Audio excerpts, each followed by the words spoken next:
Hey there, students. Have you ever looked at a page full of text and felt overwhelmed? Well, in this video, I'll be introducing you to the art of annotation, a game-changing technique that can make studying easier and much more effective. I'll break down the process and give you practical tips on what to focus on while annotating. So let's jump right in and improve your history grade through annotation. Okay, so let's begin. My goal here is to move through this material as efficiently as possible so you don't have to watch a 1 hour or 2 hour video on annotation. This single page here should be enough for you to pick up the techniques and to apply them to your own work. Starting off, let's take a look at my materials. I have the textbook. You have the same textbook, but mine has been bound in a different way, as you can see, with this metal ring binder. I prefer this method of binding because the way that the school gives it to you is the cheap version. And unfortunately, you're gonna have a situation where the pages don't quite open up and you're gonna be struggling and folding your book.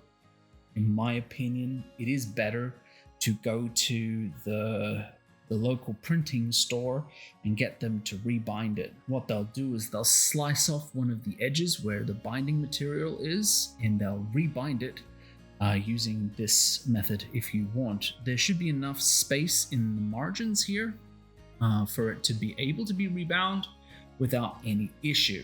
So if you want to go ahead and do that, it's going to make your life so much easier. That's the first thing. Second thing is, what do I have here? I have a bunch of highlighters. These highlighters cost me next to nothing. They cost me about 15 NT each. I believe you can see here on the red one, it says 15 right there. Cost nothing, fantastic highlighter. I got them just from 7-Eleven and I want to show you why they're pretty good. These are the ones that I do prefer. It doesn't matter what brand or that they are, but you have the standard highlighting nib here, the wedge there, but on the back end you have a pen, okay?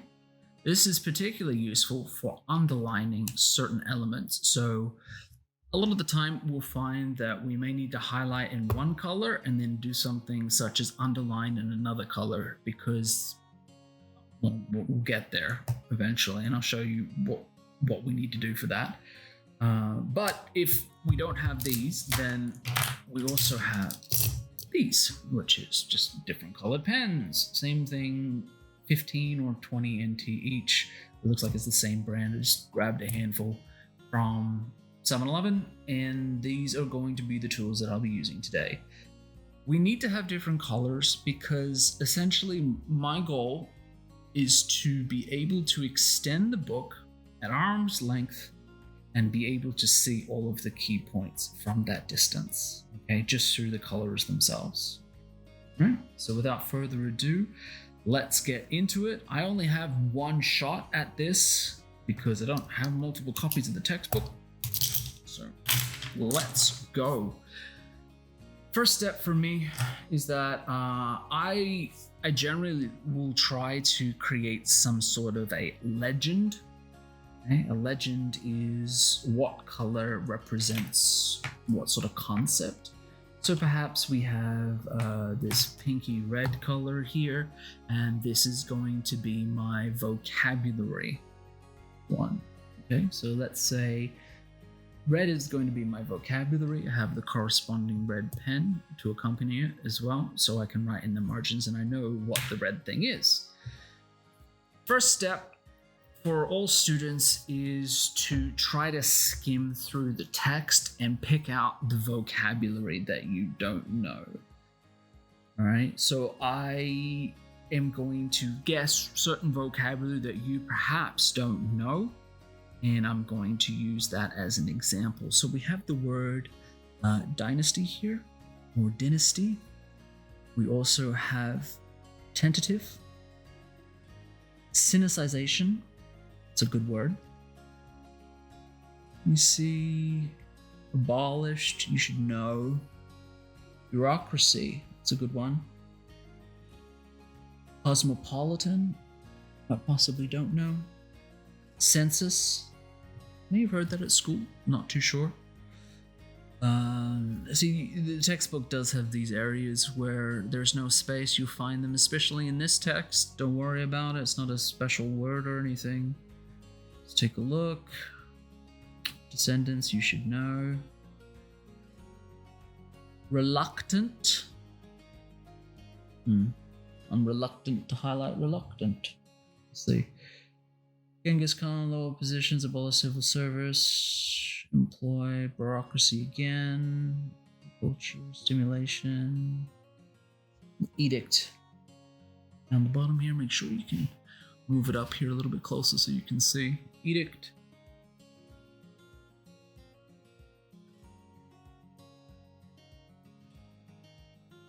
That's pretty much it. All right. You would have learned irrigation last year, so you shouldn't need that word. Okay. So first things first, those are the vocabulary words. And then what do we do? Where are we going to put this information? Well, I have two methods that I would suggest for you. The first method is that you grab a additional notebook, right? An additional notebook here. So it's just a one with lines in it, right? And then this is where you would write your vocabulary for your history. So you could call this your history notebook or whatever, just pair it with it. And you could have it written in such a way where you have just vocabulary. It's just vocabulary, right? So just write in vocab. And then here you can put in the vocabulary words for your pages, right? So we can say this is history. And what page is this on? This is page 21. Down the bottom, it says 21.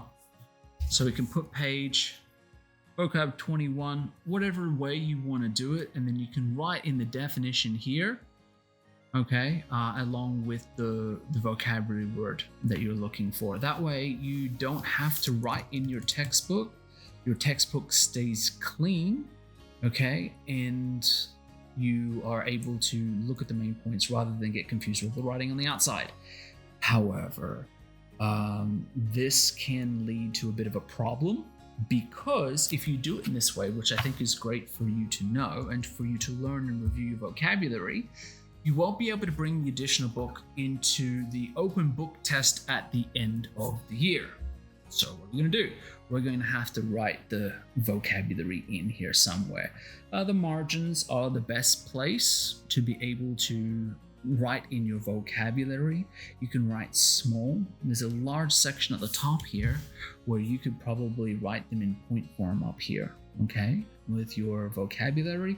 Will we write the word out again? No, that's not going to work out for us very well. So perhaps what we can do, because we have the red pen, is to number them. 1, 2, 3, 4, 5, and so on, right? Okay, so we would number them, and then up the top here, we would write the number and the corresponding vocabulary, all right, the definition for that. So what is a dynasty? We know that a dynasty is a long line of family members who have control over something, such as an empire, right? So if we don't know the word, I always suggest my students go to Cambridge Dictionary and they can search up the word. So I'm just going to search up dynasty. And we're going to put it in here. A series of rulers or leaders who are all from the same family or a period when a country is ruled by them. So how do we condense that down into something a little bit simpler? Series of rulers or leaders who are from the same family. Okay, so we can see here that this is Kublai Khan's dynasty, the Yuan dynasty.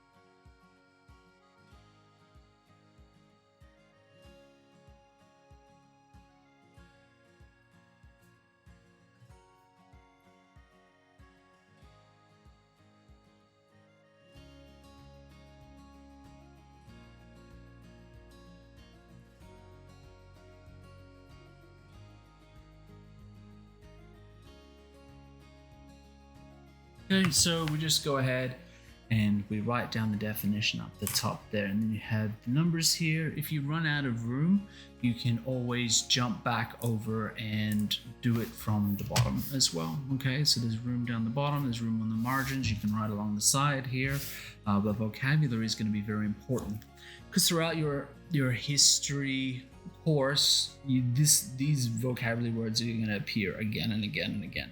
Okay, so let's move on to the next section here. So we skim through it, we're going to read through it now and see what is important. Okay, Genghis Khan moved his troops into the quasi-Chinese Qin-ruled North China in 1211, and in 1215 they destroyed the capital city. Okay, so that's a fairly important piece of information because up the top here, the title is The Mongol Dynasty When Kublai Khan Ruled China. So let's say any reference to Kublai Khan, we are going to make it green. Okay, so Kublai Khan's down here. Let's take a look at Genghis Khan. Okay, so let's change it to Genghis Khan. Let's see what's going on with him. Genghis Khan, key piece of information with the dates. 1211, 1215, they destroyed the capital city. Okay, so they were there for what, 4 years, and they destroyed the capital city. So that is a key piece of information. I like to underline dates as well so we don't overlook them. Okay, let's move on. Hisan Ogode conquered all of North China by 1234 and ruled it from 1229 to 1241.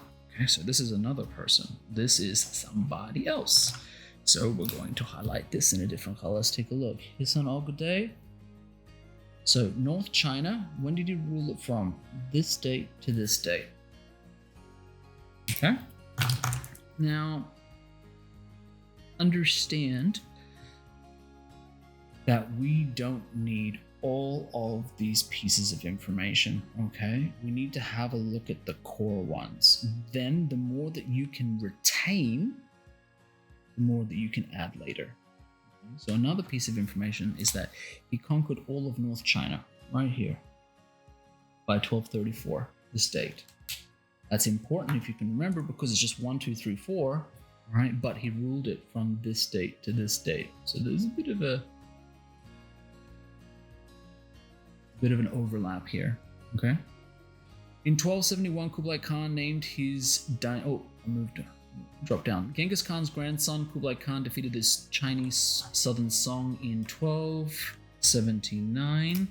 The first time China was under foreign rule. Okay, so he defeated the Chinese Song. And what was the main idea here? Okay. The main idea is the following section. For the first time, all of China was under foreign rule. Okay, so this relates back to what? This relates back to the Mongol dynasty. Okay, I'm not very good at arrows, but this relates back up to the Mongol dynasty where what? Who were the three people? Genghis Khan won. Let's get our pen out. Genghis Khan was the first. Who was the second? Hisan Ogode. Who was the third? Kublai Khan. There you go. So the dynasty consisted of these three people. That's an important key fact. And what you would do is you could write down dynasty equals Genghis Khan, Hisan Ogode, Kublai Khan. You could write it in the section over here or wherever you have room if you feel like you need to take another note. So we can see that Kublai Khan defeated the Southern Chinese Song in 1279. We can see Hisan Ogode conquered North China in 1234. We can see the main parts, do you see? At a glance. And that's the key part here. But this is the only time that Genghis Khan, Hisan Ogode, and Kublai Khan will actually be mentioned. From this section onwards, it's just Kublai Khan. Nothing else. Okay, so we don't need to worry about these three individual characters anymore, just Kublai Khan. So what was our Kublai Khan color? Was green. Let's go back to green. Okay, so important dates. Oh, I forgot to underline my date. That's bad. It's important to do that. All right. 1271 Kublai Khan. So dates. This is history. Dates. All right, Yuan Dynasty. This is interesting. Look, Yuan, which means origin of the universe. So that's a different sort of point here. Let's take a look. What can we do with this? So we understand that Yuan means origin of the universe. We can use just green. And we can link these together. Origin of the universe. This is a little by He-Man, okay? So the Yuan dynasty in China lasted from 1279 to 1368. Would you consider that something that's important? Yeah, I would. That's very important. I'm just giving you the whole timeline for them. All right, so once again, take a look at our dates here and here. Kublai Khan followed a tentative policy of Sinicization. Okay, so tentative here means something that you do with caution, although you know you're right. Okay, it's a very interesting word. You do it with caution, although you're right. Okay, but you take careful steps. Sinicization is to make something more Chinese in appearance or through an overall not feeling, influence would be the word. Okay, so under Chinese influence, that is, he adapted the Chinese way of governing. When you look at his portrait, he looks very much like other Chinese rulers. Is that important? No, I would not consider that important at all, but it is important. What is important, this is where we're getting to that part, is that Kublai Khan followed a tentative policy of Sinicization. Oh, I can't underline all of that, right? So this is where we grab the pen. I have to go sideways, so please forgive the bent book. This is one of the key points. Okay. All right, so how do we know that? How do we know that this is a key point? Well, for one, we can see that it's after the introduction paragraph up here. It is pretty much the first key point out of dates. Oops, just a date. Out of dates and describing what the Yuan dynasty is. Okay, so right here, I can see that the rest of this, possibly this paragraph or the rest of it, will be talking about Sinicization. That's the interesting thing when it comes to looking at textbooks, right? And reading through textbooks. Textbooks are constructed properly, which means that the person who wrote it followed a certain pattern or a certain order in order to make the information that they're trying to communicate clear and concise. Okay, unlike a school paper where things are all over the place, we can see in these academic papers that they give you a highlight of what is to come, and that's what you should be doing. Okay, when you're writing your own academic paper or research assignment, whatever it may be, you need to be writing in a similar format. Okay, so we got a little bit of an introduction, some background information, then we have the key idea here, so the main point here. Then it will go on to explain. Let's see if I'm right. That is, he adapted the Chinese way of governing, which is important, and when you look at his portrait, he looks very much like other Chinese rulers. Well, this could be a question here, right? Well, why did he do that? He just conquered them. He's Mongol. Why would he do such a thing? So let's take a look. So he adapted. So we can see what the Sinicization is. If you didn't know what Sinicization is, if you look at Cambridge Dictionary, it won't come up. So you're gonna have to just standard Google search it. Okay. So just double check when you can't find a specific word. This is an academic word here. Okay. All right. Looks very much like other Chinese rulers. Do I care about that? No. Is that something that I would take a note for? No. That he looks in appearance doesn't seem like a good piece of evidence. Okay. Great to know, but not enough to try to annotate or remember. On the other hand, okay, so it looks like there's some conflict here. Although he used some Chinese in low positions in the government, he abolished the civil service exams. Okay. So he did a couple of things. So let's look at this, the structure of it. He adapted the Chinese way of governing. He used some Chinese in low position. He abolished, all right? And he preferred this. So here we can see the list of things he did. All right, so what they're doing is what? They're giving you a list. What are we gonna do with the list? We're gonna take a look at it. And we're gonna highlight. Okay, so he used some Chinese in low positions in the government. Now I can tell you about that later. He abolished the civil service exams. He preferred to use Chinese. Chinese, look at the word Chinese here. What is this? Is this the Chinese? It's not the Chinese. Be very careful when you read this. This is talking about Mandarin language, okay? Use Chinese. So he spoke Chinese. They wrote in Chinese in his bureaucracy. What's bureaucracy? Bureaucracy is, it has to do with the way that a country is governed, right? So it's like a system. Manage the to manage the country, and usually it has a lot of officials who follow certain rules that are established. Okay, so you would have to, of course, do the vocabulary and establish separate rules. Well, here's another thing that he did. What did he do? He preferred to use Chinese, but he didn't always use it. Establish separate rules for the Mongols and for the Chinese. That's interesting. And the capital, present-day Beijing, became a cosmopolitan wealthy city. That's not really terribly important. Not enough for me to annotate. Of course, present-day Beijing. You can pretty much put that together yourself. But here, let's look at what he did. This is number one. He did three things. One, did he do three things? Two, he abolished the civil service programs. He preferred to use Chinese. And he established separate rules here. Okay, so he did four things. Okay, so Kublai Khan did four things. Now, as you can see, we're starting to get a couple of numbers where we've got a few highlights here, and it can get a little bit messy. We're trying to keep this as clean as possible. I'm sorry that it keeps tilting, because I kind of write on a steep angle. Okay. So it's looking clean so far, okay? But we still need to put these notes over here. So in the blue pen, I would put it as Kublai Khan did four things, okay?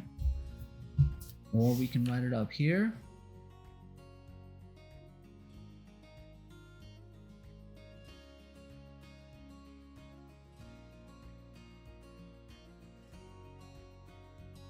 Did four things, okay? You can write it in the side here, depending on what you prefer. So Kublai Khan did four things. What were those four things? 1, 2, 3, 4. Okay. And he followed the tentative policy of Sinicization. And these were the examples of that. Okay. So this is very, very important. Now let's take a look at the next section here. This video is going on for some time. It's already been like 30 minutes. But I hope that you can get bit of an understanding as to how we go about this. All right, it is slow, but it's important for you to know this, because when you come back and you take a look at it, you are going to be able to understand in a complete way the material in this textbook.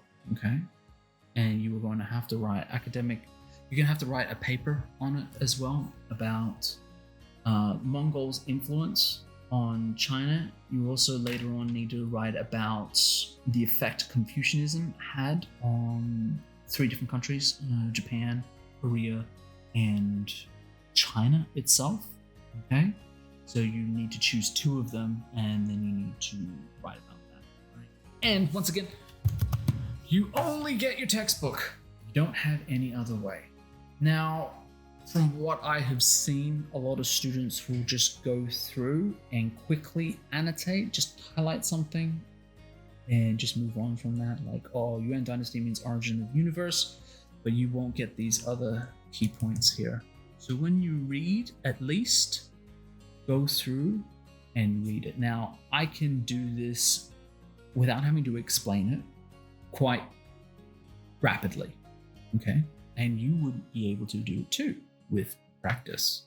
Okay, it takes a lot longer because we have to go through, have to explain it, have to highlight it, all those sort of things. Okay, now another thing that I will try to do is last year you had a way of taking notes, right? You had the Google Doc or you had OneNote and you would write in your notes that way. You don't have that option this year, so you kind of need to do it as you read. So I am going to try, if I have the opportunity to do so, to keep up with it and to share my notes with you guys in the future. Okay? And so this will be for grade 6, grade 7, grade 8, and grade 9. So this is the grade 9 one. Okay? So if you have any questions, you just reach out to me regarding it, but try to do your best when it comes to annotating. So when I see you in person or online in class, we're going to go through this and I'm going to check what you have done. You just take a picture and you send it to me. All right? So unfortunately, this is a physical textbook. It's a little bit more difficult to sit down and focus and get this done and understand. But you need to make the time to do it, because if you don't do it this year, next year is going to be a complete nightmare. All right. Now, also a few things that I want to talk about regarding this book is that it's not intuitive in any way. They've just stuck all the material together, right? There's not really an index. We've got primary sources, we've got secondary sources, and we've got a picture here. What else? There's a primary source here. There's another primary source. So go through, if you have time, annotate. Annotate, annotate, annotate. What it's going to do is going to make you a better student overall, a more attentive and focused student. Okay? So just a quick video. It's a lot longer than I thought. A quick video just to help you out with this, and later on, if I finish it, I will give you guys a picture just to show you what it looks like. Okay?